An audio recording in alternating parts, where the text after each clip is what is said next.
And the challenge that I talk about in my new book, The Great Experiment, is about the really historically unprecedented challenge of building deeply ethnically and religiously diverse democracies that actually treat their citizens as equals. Most diverse societies in the history of the world have gone deeply wrong. Most democracies in the history of the world have been quite homogeneous or have treated members of minority groups as second-class citizens or worse. What we're trying to do here really is a new challenge, and it could go wrong. And the price to pay if it does go wrong is very, very high. We know what it looks like when diverse societies fall apart, and it is not pretty. It is bloody. It is horrible. But nevertheless, I do think that we also have real strengths. So when we look at what the United States, what Germany, what Australia look like today compared to 25 or 50 years ago, they are actually doing much, much better at building these diverse democracies than most people predicted a few decades ago. Can you say that the United States is doing a better job building its democracy today than was predicted 25 years ago? Well, I'm speaking specifically about the question of ethnic and religious diversity. I think in the question of how do we deal with this transition of a society in which one group really was dominant, white Anglo-Saxon Protestants in the past, in which they enjoyed very deep advantages over every other group, in which other groups were both numerically much smaller than they are now and subordinate in a way that they no longer are.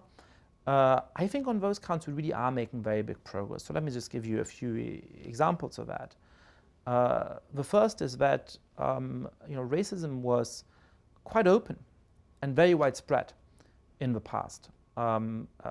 50, even 30 years ago, a majority of Americans openly said that they think that interracial marriage is wrong. Today, that is in the single digits. It used to be that about 1 in 33 marriages were interracial. Now it is about 1/7. So the number of mixed-race kids has gone up very, very rapidly. So prejudice is much lower than it was. And yet black wealth in the United States is just off the charts horrible compared to white wealth right now.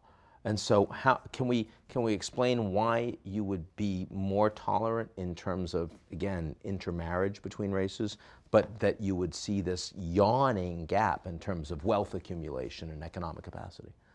After centuries of that kind of system of injustice, it is unsurprising that the descendants of that system continue to have much less wealth, for example, than descendants of people who have been able to go about economic productivity and freedom for centuries. But there too, it is important to see the nuances. So wealth takes longer. The gap in income has substantively reduced over the last decades.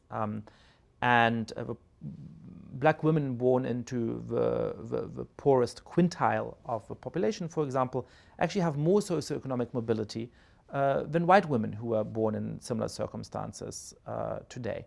There is a real pocket of poverty because of the long-term structural impacts of all the injustice in American history.